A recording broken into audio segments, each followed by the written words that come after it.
Uh-oh.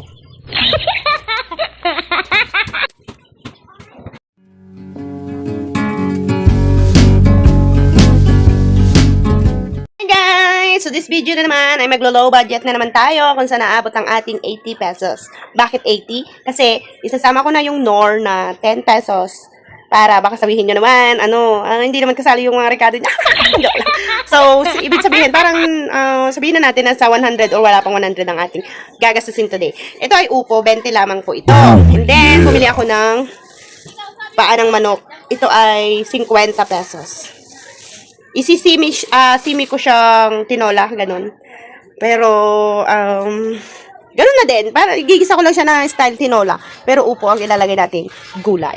So, hahanap tayo ng dahon ng sili or malunggay. Yes, tara na! Wait lang, hihigop lang ako. Dahon ng sili. Pwede ba to? Pwede siguro bawasan ko na para lumago siya, di ba guys? Natin yung mga dahon lang. Para maglasang lang ba siya, tinola, ganun. Iwasan natin yung kanyang mga bunga-bunga. Napahirapan din pala ng manok to. My God. Okay, para pa siya, magtalbos. Yan. Sili pa ako dito eh. Nagtabas-tabas ako dito nung nakaraang araw, gawa ng malalago na nga kasi magtatag-ulan na. Hala, wala ng dahon. Oh, yung siling isa.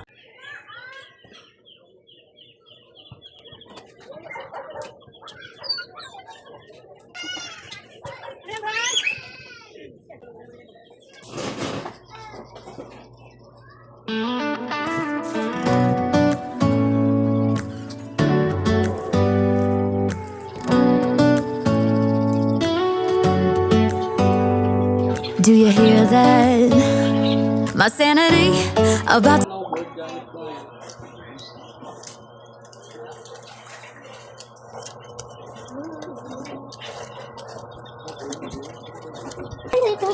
Pero mas sa TikTok na madali din magkapera.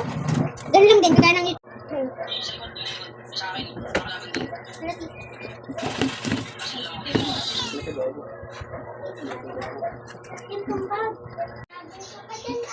Ang sakit.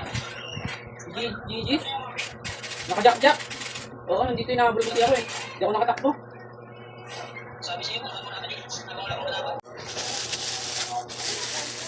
Kasi baka may mga tao pa.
Isa ba?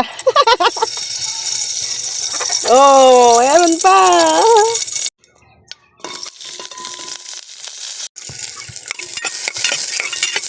Oh, natunog-tunog din naman. Oh, di ba?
Ano?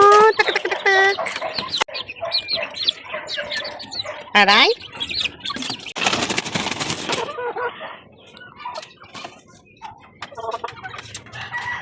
Walang Lego.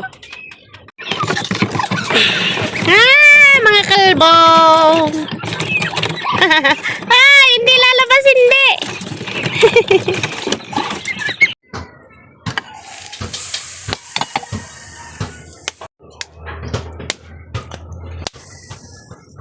Putat.